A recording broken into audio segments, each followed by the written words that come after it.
Self-Portrait as Othello is a book of poems about a reimagined Othello in a modern landscape. It has two major aspects to it. First of all, it revisits Shakespeare's play, Othello. For many, many years, I've been struck by how the play fails to imagine, shall we say, all that there could be to a character like Othello, to how he functions, to what makes him tick. In this way, it's sort of in the vein of Keith Hamilton Cobb's American Moor, except that obviously mine's a book of poetry. The play is called Othello, but Othello as a character very much lives inside a limiting set of ideas, a particular kind of gaze. I was interested in thinking about, therefore, Othello's speaking voice in the play, in what he was able to say, in what he could say.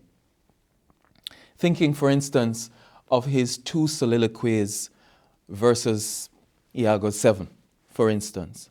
So I was very much driven to wonder about what I like to call the missing backstory of Othello, meaning simply that if Othello was a foreigner to Venice, as the play says, where did he come from?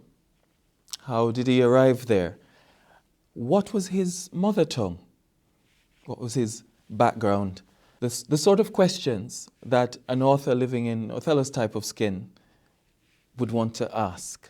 There was an evident through line then to thinking about the immigrant who is welcomed on condition of certain forms of silence.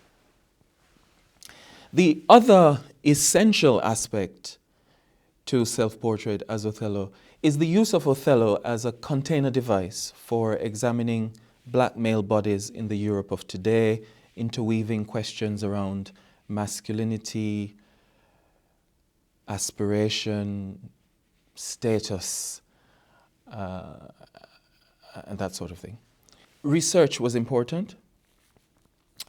I spent a lot of time reading books about English travelers to Venice in the 16th and 17th centuries. The work of the scholar Michael Brennan is an example of that, reading articles around Africans living in Venice in the Renaissance era, but also confronting a gap in the archives, a huge archival gap around the histories of these people around this time, which led me to the visual art, because in the work of painters such as Veronese and Carpaccio, who depict Africans in their paintings, I felt I could begin to speculate and imagine what the lives of African figures at that time might be. And so the work is very much in conversation with visual art around the black body and the history of it, and as might be suggested by its cover.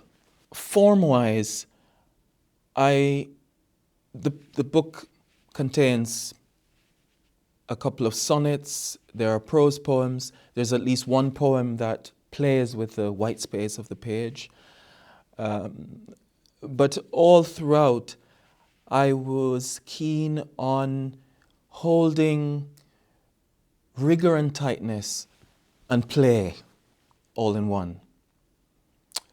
And I think that readers will be able to see this, particularly in the first section of the book, which is clearly written for performance, but in other places as well. I wanted the discipline of controlled stanzas, for example, in the first section, within which, nevertheless, I could play. So there is that balance that I was going for in the book. Well, it is a big deal to be shortlisted for the T.S. Eliot Prize. As someone who spent a lot of time in the past, in my graduate courses, reading Eliot and The Wasteland and the rest of his work. But I also want to say that it does change your life as a writer and your actual life. It's a big deal. It's a big deal, and it's easy to forget after a while that it is a big deal. But it is, and to be alongside, to be recognized like this, it's fun.